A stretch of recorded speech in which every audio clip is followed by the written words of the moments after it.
Hello, everybody, and welcome to my very first go at a panel discussion. And what better topic to start with than Indian archaeology? Often, when I tell people that I studied archaeology, so many of them say, "Oh my god, that is so cool." And you know what? I really wanted to study archaeology as a kid. Honestly, I mean, if we got $1 for every time someone said that to us, archaeology would not be such an underfunded subject. But that does go to show that a lot of people are genuinely interested in learning about human past. A couple of decades ago, perhaps, there was only National Geographic or the Discovery Channel to learn about prehistoric humans and ancient civilizations. But now, with the explosion of podcasts and YouTube channels, mine included, there are so many avenues through which people can get their daily dose of archaeology. But, as is with most things, this abundance of information does also create a lot of issues. Not all information is accurate, and not all information is necessarily well intentioned, which puts archaeology in a somewhat tough spot in regards to politics and also national identity in a way. And if you're not a trained archaeologist, it's really difficult to call bullshit on pseudoscience, and it leads to people believing all kinds of weird stuff. And it's not exactly their fault.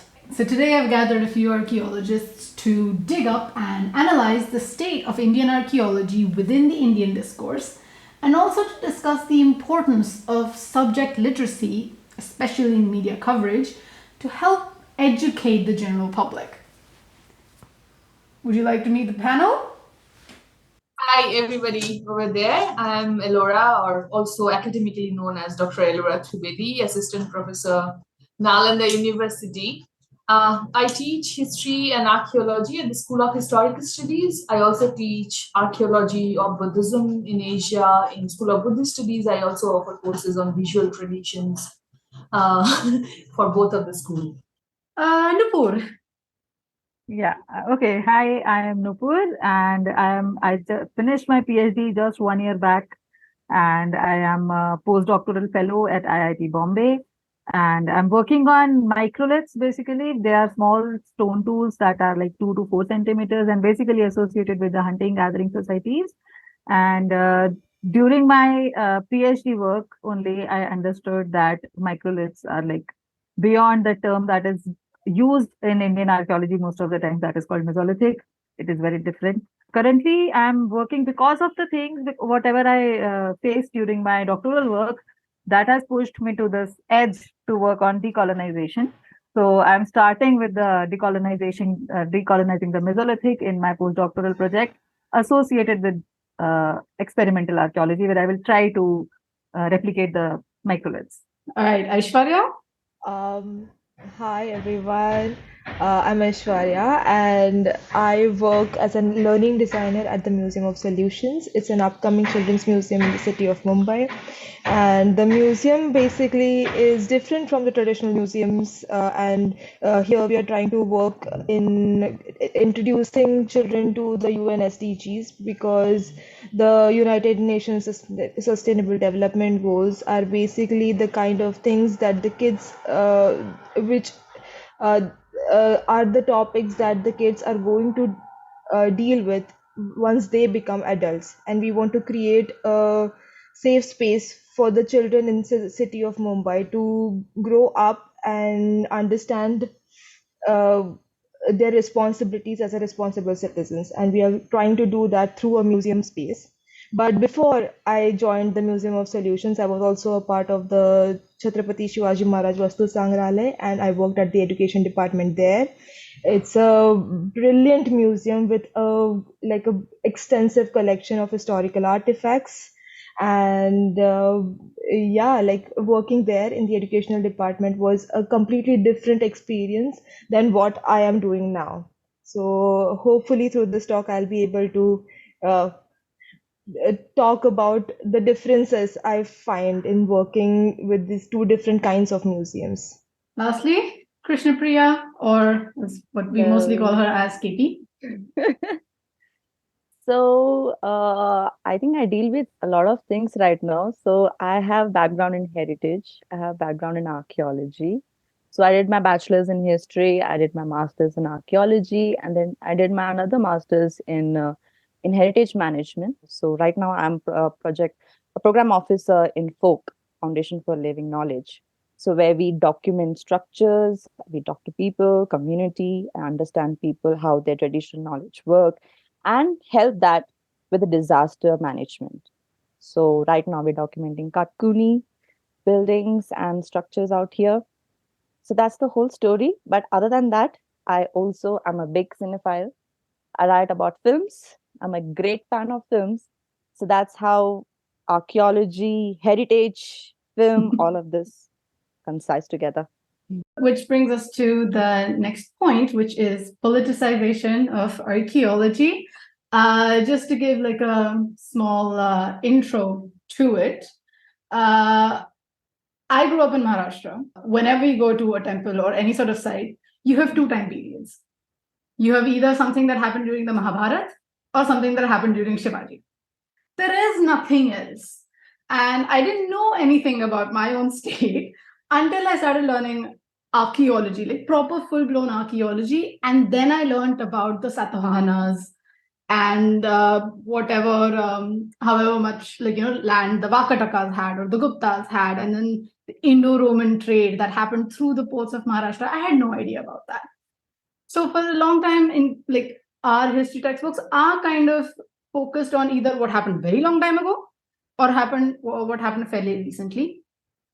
But I feel like now there's been a slight shift in how local archaeological organizations want to explore their archaeology, and at the same time, of course, the national archaeological organizations have their own intentions. So let's dive into what you guys, since you are the ones who are in India dealing with Indian archaeology, I'd like to open the floor for you to discuss how is regional archaeology versus center's intention, center meaning the current government of India's archaeology versus the Archaeological Survey of India. How is the situation there? Any one of you can take it up. Oh, if I can go about it, thank you, Supriya. For this is a very, very important issue that we need to be talking about. First of all, as you identified two different kind of trains in archaeology, I'll come to that little later. I just want to mention a crucial thing from my knowledge is that what I think you wanted to also discuss is how do we approach time in Indian tradition, right? Because the concept of time is also very closely related with our concept of past. And our concept of past is closely associated with how we want to understand it from archaeology or history, right? So when we talk about time in Indian tradition, it might not be the same with how we perceive time in a European, Eurocentric manner, like in a linear, in a way that we see. We have in Indian tradition, the concept of time is very different. In a very metaphysical way, it's circular, it's not linear. And in a popular domain, time exactly year-wise does not exist. So when we think about past, for the common people, I'm talking about the common people, if 200 years is similar to them for 700 years. Yeah. In the same way, 2000 years becomes same with 500 years, right? So it's not measured actually in years for us. Mm-hmm. It is measured with the help of actually our epics and our certain folks. How old is this place? Oh, this place is very, very old because the Pandavas lived there. You know, yeah. This is very, very sacred because Shivaji Maharaj somehow was possibly visited this place, right? So this is, we have to understand there's a popular domain of how we make our past actually living with us every day. Mm-hmm. So this is something which can be there. We do not have to do everything in a very Eurocentric Western manner about time, as long as it does not misrepresent the past, of course. That's the point that we can think of Now, the other point that you said, I would see if others are joining, but I would say that, of course, it's very crucial to understand the trends. And it's also very crucial not to just totally depend and raise your hands like ASI is there. Why do we need anything else? We have been looking up to ASI for a very long time regarding everything about our past and heritage. And there's a time that we need to reconsider that. So if any one of you would can I actually divert that question to Aishwarya, because we had a discussion a while back about even ASI's sort of bias towards North Indian archaeology versus South Indian, or the people they appoint to regulate archaeology in India, and how their background might actually affect how they look at the country as a whole. Can you add something to that? Yeah, I mean, like we were when we had that conversation, we were talking we were referring to this article that Wire had written about this new museum that was coming up in Gujarat, and the museum was supposed to talk about it was supposed to illustrate the history of the grand history of Gujarat, and like how it started from the time the dinosaurs in Balasinor roamed in Gujarat, and like when we have like findings of fossilized eggs of dinosaurs from that period, and from that time onwards the history goes on, and the that was like the point of uh, this museum, and what they were trying to, that was the story that this museum was narrating. But who were the people who were making these museums? These most of all the 14 people that were appointed as trustees of these museums were all North Indian men. They all came from very high class, like in very Indian caste system. They came from higher up castes, and that is why, like, when has history been told in a very fair way? It has never, and especially in the recent times, we have lost that narrative. Like, if people who are telling the history are coming from a certain kind of society, they are going to tell the story in a certain way. And so maybe it is now high time to think about how we include all voices and make history represent the way our society is represented. It's all the women. We don't have subaltern history in India. Like, I mean, we do, but we don't really talk about it in a popular manner. And that is, I feel, is very, very sad. And especially, like, I wanted to go back to this point about, like, yes, the narratives that ASI comes up with about history is different from what the states are trying to do in their archaeological circles. But I feel like there's just so much corruption in the system. There hardly any reports come to the light. We have no idea where all of these artifacts are being stored. How is the public, how are the people of India supposed to keep a track of what is happening in the academic spectrum? And it's just a question. I don't have answers for this, but I just wanted to have this point out there in this discussion. Yeah, no, that's actually a really good jumping off point for what I wanted to discuss next is with this, maybe the central organization, which for India is ASI, has one narrative, and then the regional organization has a different one. So at the moment, the one that we keep hearing about is the Kiradi excavation in Tamil Nadu. And that is one, it's a classic example of what you were saying, is that reports don't come out. It's not necessarily always, you can't tell if things have been peer reviewed, what exactly, what was the extent of analysis and interpretation applied to said data set. And Kiradi has been doing that, where if you're not Tamil, you're not allowed to excavate there. So how does somebody from the north or anywhere other than Tamil Nadu even engage with archaeology from such a closed off region in India? And what I'd like, I mean, I don't know if we can make any projections, but have you guys seen that happening more and more in other states? Sort of like, oh, if they can do it, We can. So recently, I attended this joint conference of, I think you all are aware of ISPQS, IH, and all those three societies. They come up with this joint conference every year, right? So this year, I wanted to present my doctoral work there because my supervisor part was very keen, that you should.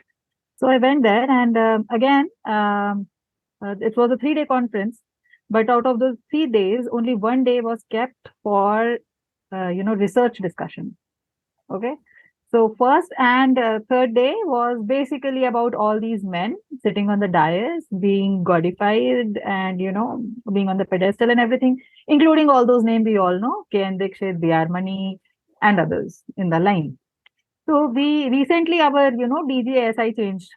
So before that, there was a lady, I don't remember her name, she was from the south. So I saw her for the first time there. She was there and yeah, Vidyapati. Okay, so she was there, and I was really happy to see a woman sitting amongst men. And so her points were also very crisp and very nice about this. That she said that with ASI there is no, intermingling of academic research what is going on outside. So I could see the difference when ASI people were presenting their work and when we academic people, I could see the difference.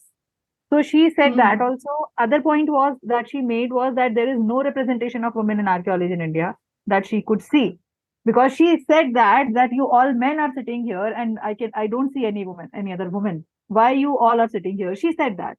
So she also pointed out. So there was this revealing of books and everything. You know what all bullshit happens, right?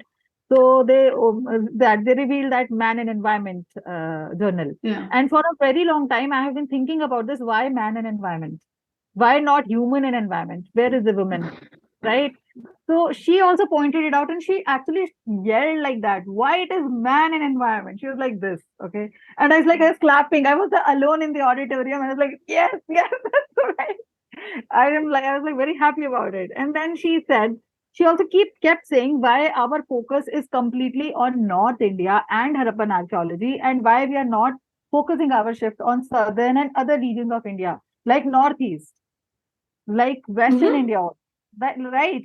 I have not reading about any sites from Gujarat and other places, Rajasthan and Gujarat is mostly covered by Michael Petraglia and his team, and everybody is working on prehistory. What about other things? What about others archaeology? If you call it others archaeology, because everything is focused on North India. When it comes that if a South Indian person is not willing for a North Indian person to participate in the, southern excavations or like that, it is because they are also, considered as outsiders when they are working in the north. Then there is a language. Yes, they feel left out, and because they're living in that region, that gives them that all that supremacy over the work. Also, I would say, like I am a North Indian person, I do not know Tamilian. I can't speak in Tamil. I will not understand even their landscape, because all over India landscape is completely different everywhere. There is a saying in Hindi, कोस कोस पे पानी बदले कोस कोस पे बानी. मतलब every kilometer आपका the water changes, and every kilometer your dialect and language everything changes. Okay, so that is where I think people living in South India, people working, and now I'm working in at IIT Bombay. My professor with whom I'm working is from Tamil Nadu, Smriti Haricharan. Then she has all these students who are from Tamil Nadu. So this is for the first time I'm interacting with archaeologists who are from South India. Okay. So they know the landscape, they know how it is changing, what kind of cultural artifacts are coming up. They understand it well. I think very well other than us. I mean, I don't think so. We have any kind of supremacy over them. But because coming from North India, so right. So somewhere I also understand there are many, and then they themselves, it becomes micro, from from a macro level, I am seeing this as a fact that coming from North India, I'm not able to comment on whatever is happening in South India. But when you go more micro in that situation, like this student who is coming from Tamil Nadu, he says that there are professors in South India who are actually, completely blinded by right-wing supremacy and everything, and they are like looking at everything from that perspective. So I'm saying the struggle is same all over India. Yeah. Even these students who do not have this kind of outlook towards archaeology, they're forced to see it like that. Because again, it is same. Right. We are training them in a certain way to think of history in a certain way. As a person who is mixed, who's northy and a southie. I actually seen it, like, because I can give a point an example from, like, in Deccan, like I wanted to know more about southern history. Somehow I wasn't exposed to that. And when I went there, I felt like there's not much that I'm learning about Chola. So, take a little bit of references here and there, but not much of it that you are able to learn of it. But then when I got to South and the university in Kerala, like how their syllabus are, they know everything. But obviously, like Nupur said, there's politics to every side, like North versus South. In South, you'll always you learn more about Southern history, right? You'll know more what happened, and the Kerala history. If I can talk about from Kerala, the Kerala history, and then there's Kerala versus Tamil Nadu also is there. So we have to look through that lens also. So it's like politics inside politics. But then I've noticed when I go to the sites in North, like the one I worked in Rakhigadi, even after excavation. So when they hear that, oh, you're from South, you won't know Hindi. So that also you get to hear a lot. But I'm very conversation. I know conversation Hindi. I can talk to you in Hindi. I can understand Haryanvi. I can understand everything. Okay. So that's not an issue. But then things change when a student is coming from South and has to work on a site in Rakhigadi or Haryana or any northern site. Things change.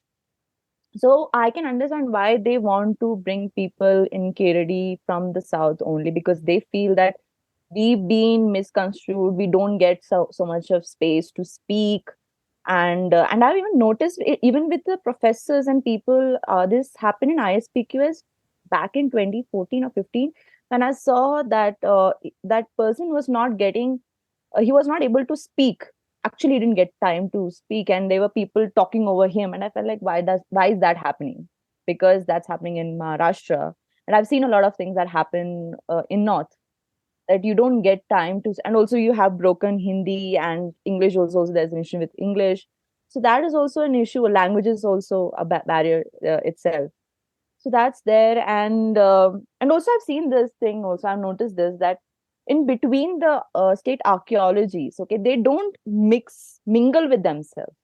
It's like if I'm from just imagine if I'm from Kerala, I'm Kerala. If I'm from Tamil Nadu, I'm Tamil Nadu, Upper, North, and this. So there's this suspicious, like I'm suspicious of you. So rather than being together and unite and talk about things, I'm here, you stay there. Okay, this is my area, this is your area. I don't like that. I feel like if you do that, it's not going to work for us, for archaeologists. Okay, so we need to mingle more, we need to talk about and publish more our reports. That's not happening. That's a major issue, that we are going and exploring sites and everything, but we are not writing much. We need to write more. So that is also another thing. A lot of issues are there. And like I said, politics, there's no end to politics. There's gender politics, that's a different thing altogether. I'll come to that also. If I just can, I think there's something common appearing from all of our discussions here. Is the main thing about age, sex, and region, right? Region. Yeah. There's an And gender. inherent ageism which we Yeah. face in conferences, Yeah. in archaeology academic institutions, establishment. If you are elder, you are right. If you are young, emerging, questioning, critically viewing researcher, might be wrong. You need to do more work. I am elder, I'm saying. So you just listen, don't ask. I would like to then add to that. Like, do you think the fact that because we're sort of supposed to take, older archaeologists as like, yeah, okay, that is the truth, let's not challenge them. Do you think that sort of aids the polarization also of archaeology? Exactly. I'm just trying to come to that only. It's not really about age. In the same way, gender or sex also happens in the same way, that it's male. That's why they're right. If the DG has to question in front of everybody in the presidential address, as Nupur mentioned. That's a wonderful view. Right? Everywhere, this inherent, even within same working space, you can feel that your male colleague would always try to mansplain, overpower you, and tell you that you need to do this. Though they are on the same basis. Sometimes you just ignore, sometimes you need to tell them that, no, this is how it should be. And I know you are elder, but you are actually in the same collegial space with me, so you need to listen to them. And the third thing is, of course, about region. Now, of course, India is mixed up of culture and regions and dialect and all the things. It's very important when we understand how we are being judged regionally. For example, coming from Kolkata, you're always, oh, you're Bengali, right? You're Bengali. So it's like you eat fish, and that's how you're smart, and that's how you just do a kind of you talk too much, you argue too much, right? So there are all this kind of regional construct that we all are suffering, carrying with us. But I think a suggestion to all of this three major problems that we are facing is one thing that we can create individually to create a space and also a culture, academic culture, where we look beyond this, where we look beyond this ageism and this gender bias, as well as this regional feeling, but try to make it a kind of Indian, not only Indian, but also an international, a global culture, academic culture, right? So that would be always a kind of a positivity that we can look into. There's nothing wrong in, of course, feeling proud of my own regional culture. Of course, we'd be always looking into that. But it's also very dire need, because that can be mistranslated into a kind of regional bias. So, seeing how already polarized Indian archaeology is, have you noticed how that translates beyond archaeology into the public? So, for example, Aishwarya and KP, you both work with, in public archaeology. How do you see people approaching Indian archaeology, and especially like when there's a new there's a new discovery within Indian archaeology, or how do people react to that? When already, if within Indian archaeology we have a problem, then how are people perceiving that? I just want to give a small anecdote. We already know about how adults who are receiving all these like WhatsApp texts and like all these articles over like some sort of like soft media, how they are reacting to this constructed history, which is not entirely and always like based on facts. We know what the reality of these narratives are in our country right now, but I just wanted to share this anecdote where it was a few years ago, and I was in a school in Pune, and I was speaking about archaeology. I was trying to teach these kids who were about like 10 to 11 years old. I was trying to tell them what archaeology is. So I was telling them what an archaeologist does and like how we go about looking for scientific facts and evidences. I was trying to make it like very animated, and I was trying to still like convey to them the facts. And but the kids did not really care about what the archaeologist does. These were kids who were interested in knowing about Shivaji Maharaj and like the characters. So so so then I thought like, okay, let me get them interested in the subject first, and then I'll come to archaeology. So I initiated those conversations. So I got in like, who are the characters from these stories that you know about? So when we came to these conversations about Aurangzeb, all the kids in that classroom were like, Didi, he was the bad man. He was the villain. And the kids were like it was very surprising. I had not seen this kind of a reaction coming from a child at that time. That was the first time I was reacting to that. And all of these the kids are like sponges, right? They have absorbed all this information from observing the adults around them. And it was shocking to see that the hate has like seeped in, that even the kids today, even at that young age, are polarized. And um, and then especially then somebody like who works in like a public space and thinking about like pursuing a career in public archaeology, they have to go a lot more. They have to uh, create invest a lot more in having those conversations and creating like a lot of like discourse amongst these like young generations who are going to take our history and everything forward. So just it was just very, very disturbing to see that these kids are polarized. So that's perfect because what I sort of feel, especially with, I mean, even in a bit we will talk about Indian archaeology and media, but I feel like within Indian archaeology things are polarized, regionalized, and are so focused on a particular time period. Then that translates outside as if it is not a history that makes your blood boil or makes you like stand up with pride, people are not interested. People want something which is very exotic about past, an exotic information or an exotic monument and something. Yeah. Actually, that's not past. That's not what we are actually Like an looking iota for. of the past. Yeah, It's so like one it's event.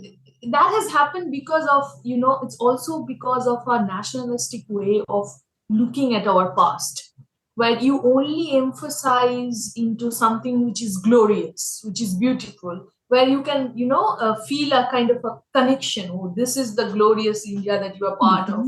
So you only focus on something which is exotic, which is the creamy layer of the best, and you do not care about the rest of the part. So in that way also you are easily brought into the polarized viewpoints, right? In the perspectives which is already disintegrated. So if it is something not going well with the nationalistic idea, then it doesn't matter, right? That's why the recent change in the NCRT books, right? They have changed. Right. Recent changes. Right. Oh, That's also a major issue. I think we can continue later with another thread to discuss about how the nation policies are affecting Indian archaeology, as well as how we perceive past, because how the nation carried a version of the past is also how would like to see the past for the common. No, Indian exactly. Especially with the school curriculum changing. Sorry, I'm just going to fill up the last minute. Like, with the school curriculum changing, Indian archaeology, like the academic part of Indian archaeology doesn't seem involved, but I don't know. I mean, I'm nowhere closely related to that, but I feel like already Indian archaeology is so detached from the rest of India, I think, that people go, okay, fine, all the data is there. We'll just pick and choose whatever helps our narrative, which is not getting us anywhere. Since we've discussed like politicization of Indian archaeology within Indian archaeology and then beyond when it comes to public archaeology, what kind of a politicization of Indian history and archaeology can you notice or have you seen in commercial media? I think in commercial media, there's difference between in cinema itself. There's mainstream and then there's indie. That's how it is. Like indie nowadays, how it was parallel cinema. So now it's called indie cinema. So in mainstream, it's mostly right, and in indie, they try as much being neutral as they can be. That's what I've actually that's what I've seen as a cinephile, as a film buff. That's what I've seen, that they try to look things history from a different perspective, uh, as we call as subaltern. That's the leftist or whatever they want to, like, they term it as. They don't have a term as such, but what I've seen is that it's very leftist, and they are very much vocal about it.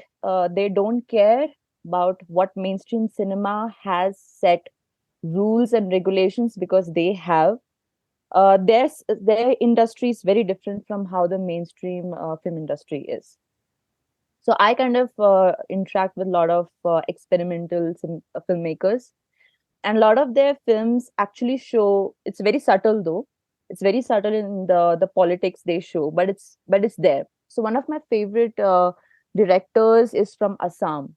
So his films basically talk about regionalism, history, and also the Islam and versus Hinduism. So his family has got two layers, like he's mixed. So he kind of shows how Assam is going through a issue within themselves. Like people, they don't know what history is, like what is history is for ourselves and what history they've been shown to be. Even in Assam, there's a mainstream filmmaking industry. So what he's trying to do is he's trying to show that not always what is shown has to be the truth, right? You have your own truth, and you can see it around you, and you can record it. And that's how he recorded his oral traditions. So that's where one of the history. So oral history is very important. So that's how how Aishwarya has said that, talk about Akbar, or if I go back to my site. So after my excavation, I did my public archaeology, and I talked to people. So most of they are interested was the dating of the bones. कि क्या हम connected हैं to the European people? Are we? So I had or gone to Aryan 5. invasion. Can you see the effects of the Aryan invasion? Enough? Are we not Indian? So there's a very interesting information I was getting. So I went to 5 schools, and I had talked to all those school kids from LKG to even till the 12th. Okay, and I got various interesting answers that they were not interested in what history is or what finds we got. They were interested in what the dating reports got. कि आपके पास report में क्या आया कि क्या हम Indian हैं? क्या are we very European enough? Because they look very different, right? They look very fair, and that's what they see themselves as, like Jats. So are we different? Are we different? So that thing I got from each of these schools and these students. So that's a very interesting point. But then it's quite interesting. But they're not interested in because, like, especially when you talk about the Northwest frontier, I mean, such a dynamic region, which technically, I mean, there are reasons for them to look so different because you have had the Aryan invasion, not sorry, I'm so sorry, the Alexandrian invasion, not the Aryan invasion, the Alexandrian invasion, then you've had the Kushanas, you've had the Persians, the Indo-Scythians, Parthians, whatnot. But they're not interested in that. They're more interested in what the bones in the Harappan civilization, like, they're not interested in the actual history. Politics in that also, because they are seeing a lot of articles. So this is also another thing which I asked, like through interviews, that did you see the articles? So they saw a lot of articles, like Deccan College and all that, that there was this dating happening. They saw the skeletons. So they're aware. So they're aware that this is something they found. So we need to know. So that's what they're more interested in, that what is our ancestry. So for them, history is not history. For them, it's ancestry. So what are our ancestors are. So it's very troubling also. So you can't even question that. Why are we questioning this? Why are you interested in knowing that? Because it's their thing. They want to know about it. So I didn't have any answers, and I knowingly didn't give them any answers, because like I said that we don't know. We don't know. The reports aren't out yet. Yeah, actually, also that's a really good, like, somewhat of a segue into what I wanted to ask about is, I don't know how many of my viewers would be Indian or otherwise, but in the past maybe a decade, I think most movies that have come out have been in a very tight, what I would consider a tight time span, which is maybe roughly 12th century AD till maximum 1700 AD, which, as we all know, is like the peak of Islamic invasion, and let's call it what it was. A lot of them were invading. A lot of warfare, of course, on religious lines, on political lines. But there's nothing before that. None of the movies actually cover that. So, for example, for your question, if these Jats are actually interested in where, their ancestry lies, do you think there's enough juice for film creators to create a movie about the Kushanas coming in? Because then that will answer so many questions. No, but the issue is they are not actually interested, because there are a lot of research needs to go into that. So for a lot of research, you need to bring a lot of people onto the team. And so there's a lot of economy, money and everything. So they kind of save on that. Let's not go into that of research. So the recent history, pretty much of it. Like, but as you go older, like as you go ancient, you need more researchers. So this fact I know because I got to know from one of the person, like who is a director, and he wanted to get into research and everything, but this issues of money and everything that happens. And he's like, I can't take in more researchers, and I will deal with this part of history. I don't think I can explore that much of history. So I'm okay with the Mughals and after that, whatever. So it's sort of like there is not enough commercial value in going before that. There is none. There is none. Because maybe fewer people will be interested. Yeah, and they know, and it's a known fact in industry that if you go above that, if you go older, or if you go ancient, not many much people would come to watch your films. They won't be interested in. They want some masala. They want to see that. What was that film? That Padmavat and all that. It's very controversial in that way. That's why it comes into Hindu versus Islam. Because that's how the situation in India is right now. So that is why even these movies like Jodha Akbar or Padmavat or any other movies that are labeled as historical movies should be looked at as fiction. Because somewhere it is not exactly what happened. Yeah, right? We all know. But again, people have this interest of masala, as KP said, Yeah. So that's the thing. Even in Jodha Akbar, we have learned about Akbar that he was very much interested in knowing about, adapting a lot of religions and everything. He also used to have these meetings with other, religious gurus or whatever you call them, and he came up with another religion that had that was an admixture of everything, right? And he was very because of Akbar Nama, I think these other texts, literary sources that we know, they were good.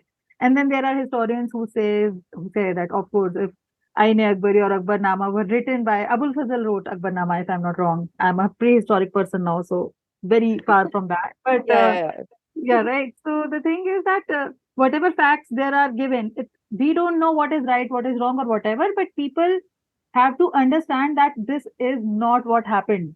This is fiction. So they should give a warning or something, not a warning, but just to tell people that, this is fiction. This is not history. That is I think, responsibility of the directors and the movie makers. That's sort of what, I don't know how many of you watched the show The Great, which is about Catherine the Great, who was a Russian monarch. In the beginning, they always mention, a lot of the sort of events are based in reality, but it's based on truth, except the things that are made up. Because, of course, we don't know what conversations Jodha and Akbar had.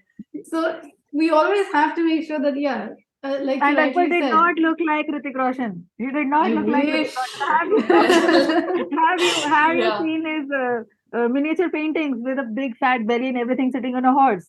Come on.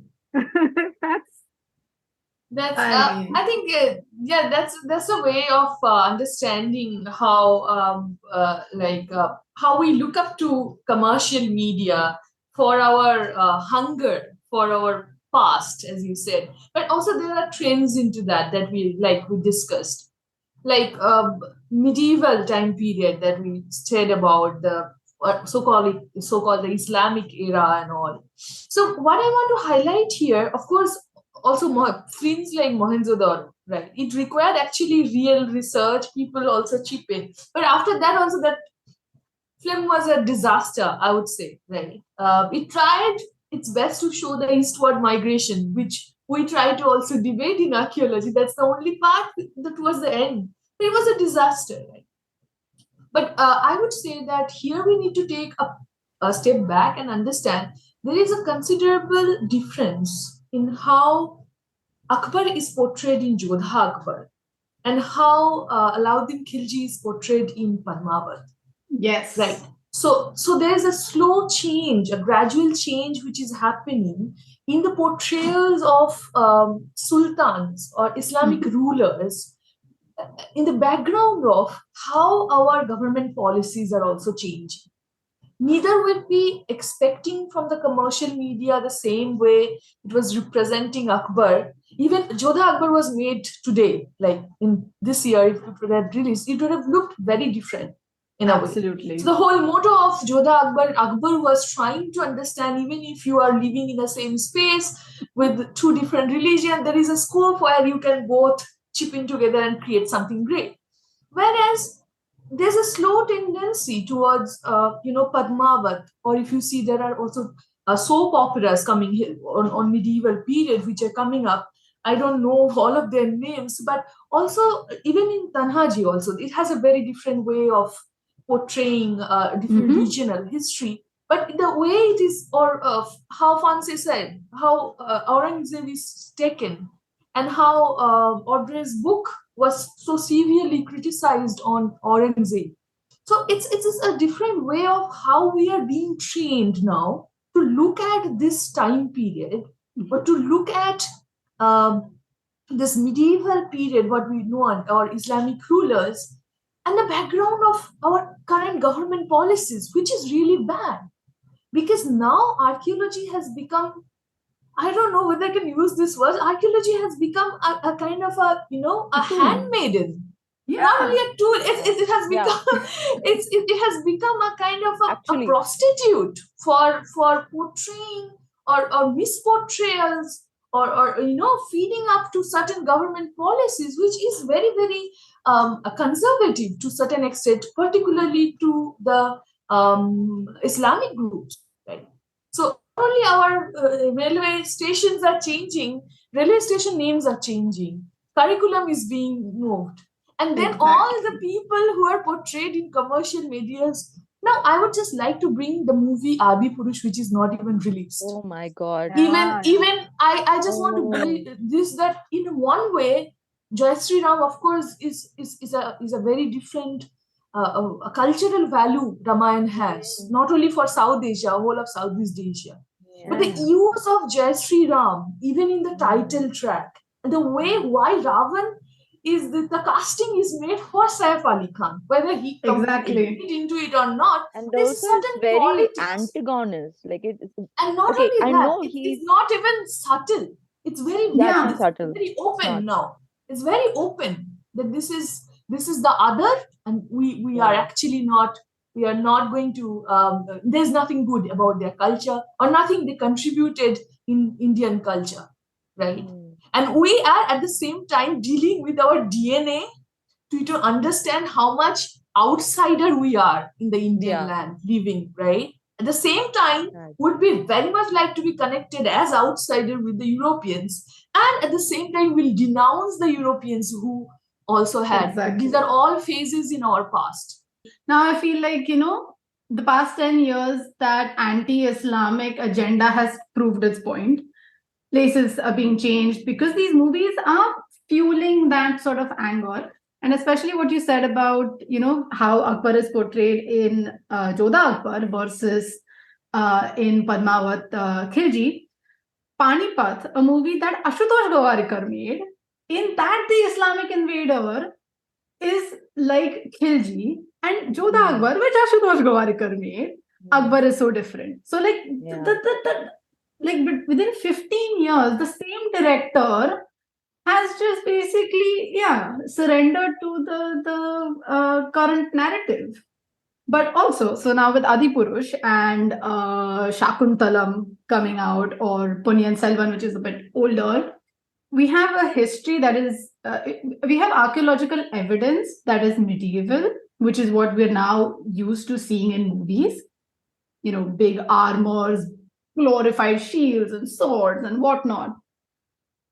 As archaeologists, we know that metallurgy wasn't that great so many years ago. And as archaeologists, we also know how epigraphy has changed. Okay. So when things like Adi Purush come out, I'm a massive fan of Brahmi and Kharoshti. Like, I live and breathe Brahmi, I think. So when these, Vanars or whoever carve Jai Shri Ram in modern day Devanagari, I always go, well, why not stay true to history? Devanagari didn't exist. So, like, when they're trying to show history or and trying to be like, oh, no, no, no, this is our great past, they don't actually want to show things from the past. They, like, for example, Ponniyin Selvan, as a disclaimer, my sister was a costume designer on the movie. Trying to be archaeologically or historically accurate meant that a lot of parts of the movie did not look cool. So then they changed it because they're like, no, let's try and make it look more like Padmavat or like something. Because that's how we're used to seeing an army now, which kind of makes me really confused about what exactly these production houses or directors want to do. Because on one hand, you want to glorify Indian history, but not show it accurately. How do you think that translates into the public's perception of Indian history? I feel public actually don't really care. That's what I got to know. What they like is to see something exotic. And what this southern uh, film industry is doing is that, so now they have started delving into the epics, right? They didn't do that before. So how the northern film industry started it, so now they're trying to kind of emulate it somehow, but thoda changes over here and there. So you will see a lot of similar things that you have seen in that film. You would also see in Ponniyin Selvan also. So what I got to know was that, or what I've seen is that, so they have kind of changed it because, like you said, it needs to look great and on the screen. Basically, screen is the god. So people like it what's on the screen. If it's not looking good, they won't like it. So they know who their audiences are. So the mainstream film know who their audiences are. So the main people from the cities would come. And a person like me, I would maybe not like. I didn't like it. I didn't like Ponniyin Selvan. Like, I'm gonna say it. So I would loved it if someone, an indie filmmaker, would have made it very differently and also topless, because that's how things were back in the day. And there is a film in Kerala who did that, but obviously people won't like it because you're showing topless women. But that's how it was.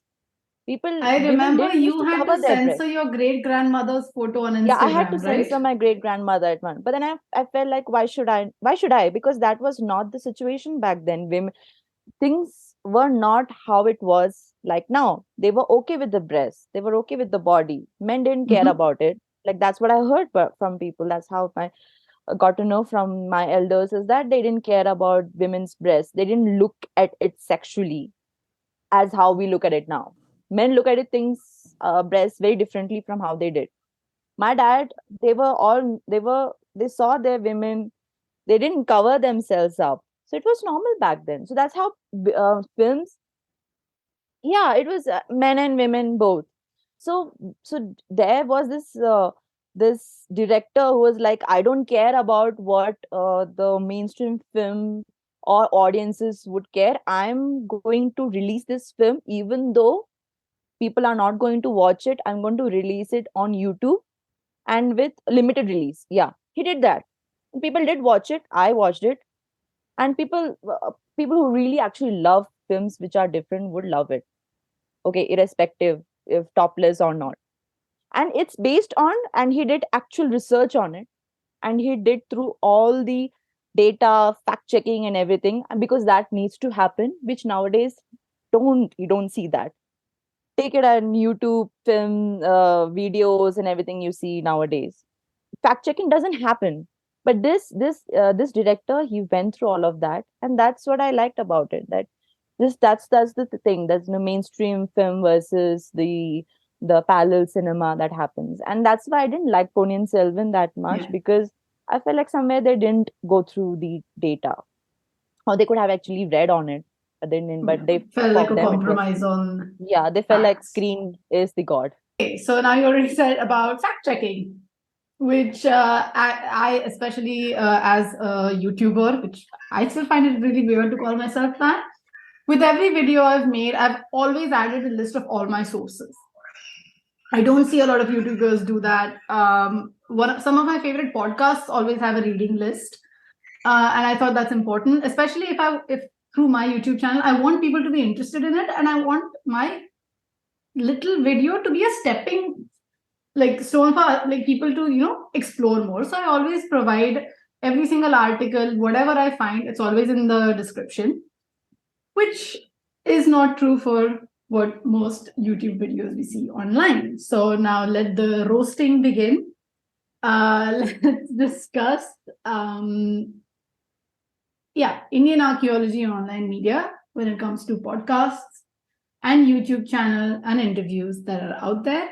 And how can, do you think it's easy for people to distinguish between what is possibly a reliable source and what isn't? It is the responsibility of the people like you. As you said, you are a YouTuber, but you always give your sources, whatever resources, you cite your things and everything, right? You properly manage it. So that is something responsible from being responsible from your side, whatever information you are putting out. What is happening nowadays is that because of this boom in the industry of social media, sharing things and everything, people have become like to earn money. I would say that is the main cause. That is, they want to earn money. Money is everything. They don't think that anything else is important, but they share all sorts of stupid stuff, all over the social media. Like there was a page in Instagram 2 years back, I guess. One of my physicist friends, one of my friends from ISER Mohali, she was also doing a PhD there. She sent me a picture of this, social media page on Instagram that recreated the kind of clothing we used to wear in ancient time periods. And that was stupid. That was completely entirely stupid. I went through that. I do not look at those pages because I know it will keep my blood boiling all the time. But I saw that and I commented there, and that person had the guts to tell me that they are right and they're not even archaeologists. I said, I am a legit archaeologist. Yes, everybody wants to become an archaeologist. And I want to bring your attention to the recent thing of Museum Expo and whatever is happening, because they are going to bring down the National Museum. Everybody knows, because of the Parliament building and whatever is happening right now with our government, right? They are like National Museum in New Delhi is going to be demolished because they need Yeah. space.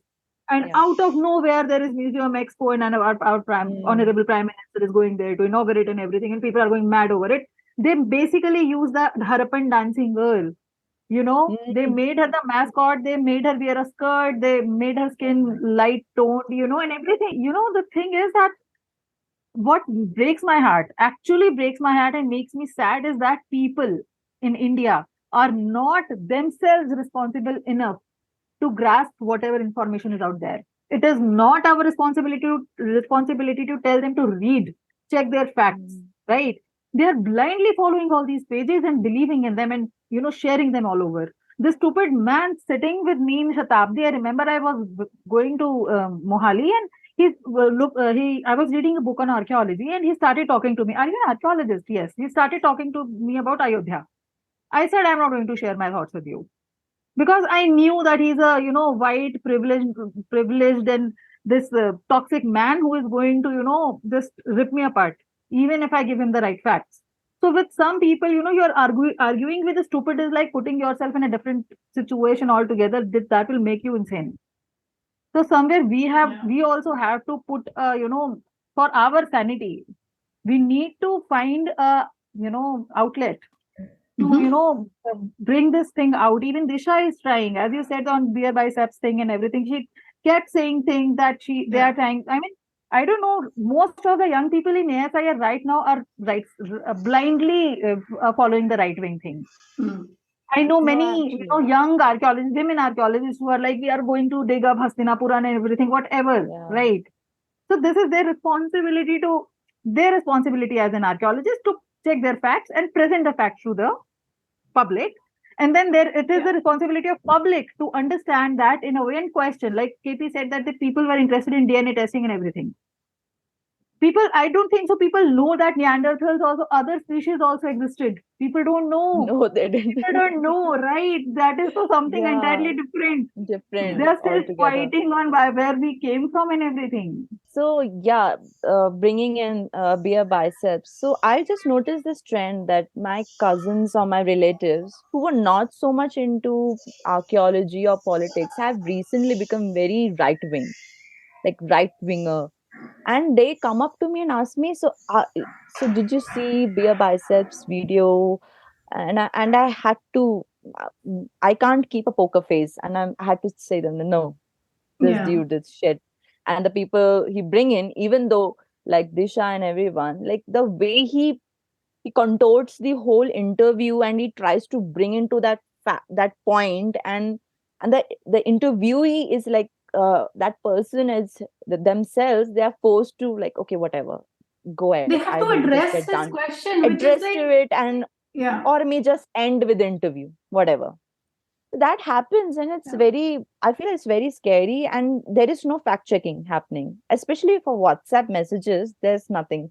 Even though my parents can come up to me and ask me, is this real or not? Like my father came up to me and asked me that he got this Hanuman ka gada, is it right? Sri Lanka mein mila tha. I got this in Sri Lanka, and I was laughing. I was like, Dad, it's not real. Ek to look at it. Okay, if you don't want to believe it's real or not, it looks brand new, gold plated. How can we be the old? How can be that old?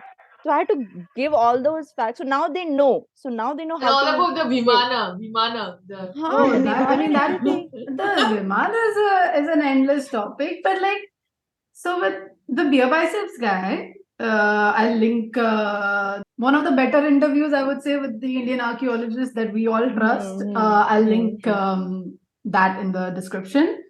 But every time he has an archaeologist, he goes, "My viewers love it when I have an archaeologist on." Yeah. But then he asks dumbass questions like, when do you think we will find Atlantis? He goes towards this pick a pseudo lane. archaeology thing. Huh. Wait, कि aliens ने and बनाया क्या? exactly. Like, do you want मतलब archaeologists or do you want pseudo archaeologists? Like, yeah, decide. You can't have everything. Of course, he wants to is be a that Joe like that Rogan. meme, right? With that guy with that he's talking about aliens, But the skull of yeah. aliens. But It again, that has was that archaeologist's responsibility. I was talking about that also. That she should have, she should have said that I'm not going to answer this.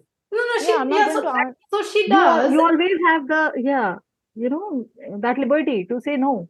See, but what happens, Exactly. I'm not going Nupur, to is answer that this. when you're on camera, sometimes you just can't just say that. That also Yeah, happens. JP, You have to just I don't think so. I don't think yeah. so. I If think, a person yeah. like me, I would No, always say I I would don't say it want for to like answer. for us, we would say it. Yeah. No, I'm not going to respond to that question. This But is their image is bullshit. important to them. That is the other point. Maybe her image is really important to her. That's why she couldn't Maybe. answer. So that's the thing. It's all about I mean, she brand couldn't say image. no. Yeah. Yeah, what I'm seeing right now is all about brand image, create, popularize yourself, Clicks. That's be an all. icon. So I don't want to be popular, okay, but then there are people who actually have their agendas. So it comes down to that people and agendas, and I feel like BeerBiceps somewhere he has his own agenda, and then Praveen Mohan has his own agenda. So there's all indic thing that's going on Yeah. nowadays, and it's not just in heritage archaeology or anything. It has shifted to politics also. There's Yeah. indic something. So let's talk about Vedic astrology, Vedic mathematics. I'm like, from where is this coming from? How? So it's just that I talk about something, that person is talking to someone. It's very snowballing effect, and that's what I'm seeing right now. Even to 5 years back, 5 years, this was not the case. It's very recent, and No, it has to do especially because everything. all of this has led into not Einstein, but Newton being like omitted from curriculum, and that's it. Because Vedic astronomy, Vedic physics is one thing, so Newton bye bye, which is Yeah, and problematic, if of I'm course. not wrong, Nupur, I remember in IIT Gandhinagar, they recently had some issue with the calendar they had created. Yeah. If I'm Yeah. not wrong, there was a huge, Yeah. huge ruckus over that. Like, Yeah. even I was like, what is this calendar? Like, why are you going? So you are an institution. As an institution, obviously, institution is not just a building, it's made of people, right? So you need to know that you should not get into any of the agendas or any right-winging thing. So why now I also see you also getting into that thing, like whole calendar and this thing. Yeah. So that's what I mean. It's very connected. The media, social media, WhatsApp, BeerBiceps, Praveen Mohan, for example, I do He not should be banned. subscribe. Yes. I do He not should be But subscribe banned. that's to the him, and I thing. would. Of course, we can't ban these things, but I think as Indian archaeologists, I'm sorry, I'm starting to wrap up our discussion. Which I mean, I honestly wish this could go on for a whole week. There are endless topics to discuss, and there are endless things to complain about. And we can have a field day. I hope we have this again. But Yes. yeah, I think like to sort of wrap it up, we can't ban these things, sadly. But I think as Indian archaeologists, what we can do is have more sessions, discussions, awareness, sort of like that, Call to it help out. people, call it out, Yeah. help people call, like just call Say bullshit on something, these say things. something. Yeah. Exactly. Because like, for example, with the first post thing that I said, like, journalists go, archaeologists have said this, but we think this. If we see that, let's complain about it. Let's call it out. Let's say, you can't just say archaeologists are saying this, but we don't like it. We think it's a very boring hypothesis. So this is our sensationalism. So, So there's this yeah. conspiracy theory. This is just one line. This conspiracy theory talking about some of the great monuments from historical times, which we know actually who patronized to be made, were created by ancient aliens. And there are communities in Facebook and WhatsApp who tries to for views or some TRPs or whatever, they keep on popularizing this kind of misinformations. And we have to actually, like Nupur said, we have to call it out at that moment strongly. Exactly. And to say that this is not somebody's hard work, men and women they worked on stone day after day with maybe little bit of whatever resources, and they made this great thing. Let's not credit the aliens for that. Yeah. Exactly. And that's the same thing with like what I said with the movies, is you want to be proud of human contribution or Indian contribution, but at the same time you want to believe that aliens were there. So like, pick a narrative, and preferably a narrative that helps humans. But sorry, but that's all the time we have. I have to wrap this up. I don't want to just for this call to just end. So I would like to thank every single one of you for joining. I wish this could go on forever. Thank you. Thank you. Sometime in the Thank future, you. let's try and find some time again and discuss a lot of other things. Particularly, what I would like to discuss is sexism in Indian archaeology or archaeology in general. I think that is something that a lot of people would like to really learn about. Perhaps there are a lot of women who might have reservations of joining archaeology because, oh, can I go into the field? I don't know what to do, blah, blah, blah. Maybe it might be really helpful. So thank you, Nupur.